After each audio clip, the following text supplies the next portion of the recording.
Bonjour à tous, c'est Edjoan et aujourd'hui on se retrouve pour répondre à une question que beaucoup de personnes se posent, c'est-à-dire quel PC choisir ou quelle configuration justement il faut pour Premiere Pro.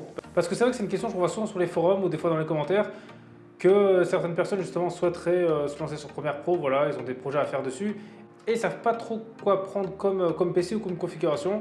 Donc justement dans cette vidéo je vais essayer de vous donner toutes les informations que vous allez avoir besoin justement pour choisir quel matériel vous aurez besoin en fonction de ce que vous allez faire.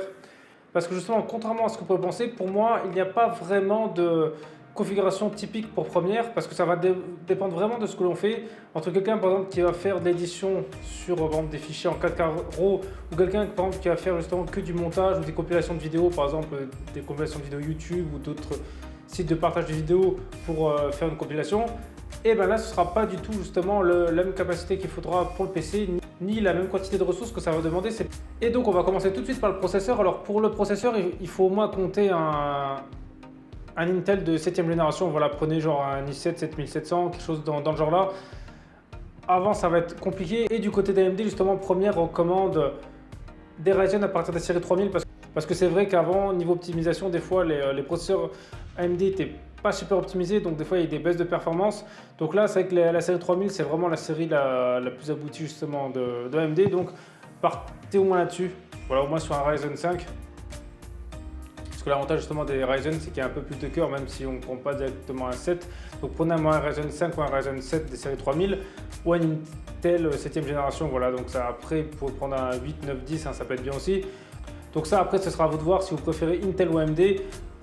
Après, si vous faites justement pas que du Premiere, eh ben moi je vous conseille quand même de prendre AMD parce qu'AMD ils ont quand même plus de cœur sur le processeur, donc des fois ça peut être pas mal en fonction de ce que vous allez faire comme travail. Si justement après vous voulez faire la post-production genre sur After Effects ou des choses comme ça, je pense qu'un Ryzen serait peut-être plus adapté justement à un Ryzen 7 qu'un Intel i7. Ensuite, je vous parlais de la RAM. Alors la RAM, pour du Full HD, il faut compter à peu près 16 Go. Voilà, c'est ce qu'ils recommandent. Alors honnêtement, 16 c'est peut-être un peu beaucoup, je pense que 8 c'est déjà bien. Après 16, c'est vrai pour être plus confort.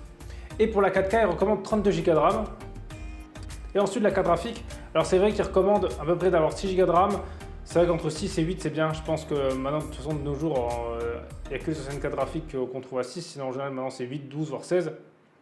Après justement, si vous êtes sur Premiere, eh ben, prenez que du Nvidia parce que justement Nvidia sont les drivers studio qui sont optimisés pour la suite Adobe et en plus la suite Adobe est optimisée pour les CUDA-Cœur, donc c'est vrai que c'est mieux de prendre une carte Nvidia, ça ira beaucoup plus vite parce que une AMD, ça marchera aussi, hein, mais ce sera un peu plus lent, donc voilà, les rendus seront plus longs, donc après c'est à vous de voir.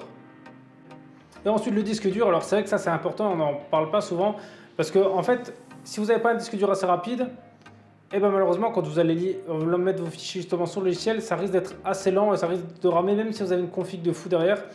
En fait, il faut que votre disque dur il soit un peu plus rapide au moins que votre fichier, c'est-à-dire que quand vous voyez par exemple, vous prenez votre fichier, vous avez fait clic droit sur propriété, et là normalement vous allez voir les mégabits par seconde, et bien il faut que votre disque dur soit capable en vitesse de lecture qu'il soit plus haut que ça, c'est-à-dire sinon justement ça va ramer, ça va être un peu compliqué, ça va être l'enfer pour faire de l'édition. Donc déjà ça c'est le truc le plus important, c'est pour ça que si par exemple dans l'avenir vous savez que vous allez avoir des plus gros fichiers, achetez vraiment un SSD qui est assez rapide. Alors certes, c'est vrai que c'est plus cher, parce que c'est vrai que des fois on trouve des SSD vraiment pas chers, je sais pas, genre à 30-40 euros interne, mais la vitesse d'écriture est vraiment basse. Et justement, c'est pour ça que c'est pas un produit qu'il faut économiser dessus, parce qu'admettons, vous avez mis tout votre budget dans le processeur et la RAM, et malheureusement il ne vous reste plus grand chose pour le disque dur, et ben ça va pas servir à grand chose, parce que justement votre PC va être pénalisé à cause de ça. Donc faites bien attention à ça. Après c'est vrai que sur les PC portables, des fois c'est pas évident de savoir à la vitesse du disque dur SSD, c'est pas souvent indiqué, donc essayez de vous renseigner un maximum justement si par exemple vous avez un PC portable pour pas avoir de mauvaises surprises. Donc voilà, ça c'est un peu la config de base. Par contre maintenant comme je l'ai dit, si par exemple vous allez faire que des compilations de vidéos, là vous n'aurez vraiment pas besoin de tout ça. Je veux dire, par exemple 8 Go de RAM ça suffit, même un Intel de 6ème génération ça suffit, une carte graphique de 4 Go de RAM ça suffit. Ça va vraiment dépendre de ce que vous allez faire, ou alors si vous avez par exemple des fichiers Full HD filmés avec un ancien téléphone ou avec une ancienne caméra, c'est vrai que ça va être pas des fichiers qui vont être super lourds, donc là il n'y a pas besoin même d'avoir la config recommandée par Adobe. Vous pouvez avoir une config en dessous, ça passera, il n'y aura pas de problème. Par contre maintenant si justement au contraire vous allez traiter des fichiers très lourds, par exemple du 4K en 4.2.10 ou même voir du 4K en RAW ou en ProRes, voilà. Là les 32 Go de RAM comme on en a parlé pour la 4K ça suffira pas. Là il faudra au moins mettre 64 Go de RAM. Sinon ça risque d'être compliqué. Et aussi, il n'y a pas que savoir si c'est un 42210 ou pas, il faut aussi voir le mégabit par seconde de la vidéo. Parce qu'admettons, entre une vidéo justement qui aura, je sais pas, on va dire 400 mégabits par seconde et une qui n'aura que 100 mégabits par seconde, la taille du fichier sera beaucoup plus importante. Pourtant, il y aura la taille du fichier sera beaucoup plus importante. Donc là, non seulement il faudra encore un disque dur encore plus rapide, plus de RAM. Sinon, la lecture sera impossible justement sur le PC. En tout cas, ce sera possible et ça va ramer. Je parle en connaissance de cause parce que ça m'est déjà arrivé justement au début quand j'avais un PC pas assez puissant. Et ben, qu'est-ce qui se passait quand je faisais de l'édition avec des vidéos justement d'appareils très haut de gamme?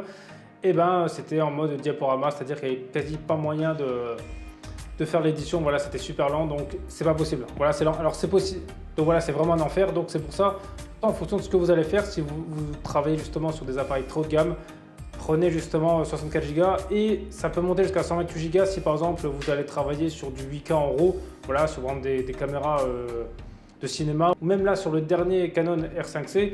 Là je pense que 128 Go de RAM ce sera pas forcément trop. Et aussi pour finir, ça va aussi dépendre des effets que vous allez mettre, parce que si par exemple, je sais pas, vous allez changer toutes les couleurs, vous allez mettre des masques, vous allez faire des modifications, là aussi justement il y aura besoin aussi encore de plus de puissance, parce que là quand je vous parle d'édition, c'est que par exemple faire du coupage ou des choses comme ça. Mais si par exemple vous allez rajouter des effets, je sais pas, admettons par exemple vous avez mis des plugins pour faire telle ou telle chose sur votre logiciel de vidéo, et bien là il y aura encore besoin de plus de ressources. Donc voilà, je pense avoir fait un peu le tour justement. Après si vous avez des questions auxquelles je n'ai pas répondu, justement dites-le moi dans les commentaires, je serai ravi de vous répondre. Et sinon merci à tous d'avoir regardé cette vidéo, c'était EdgeOne, on se retrouve très vite pour une prochaine vidéo.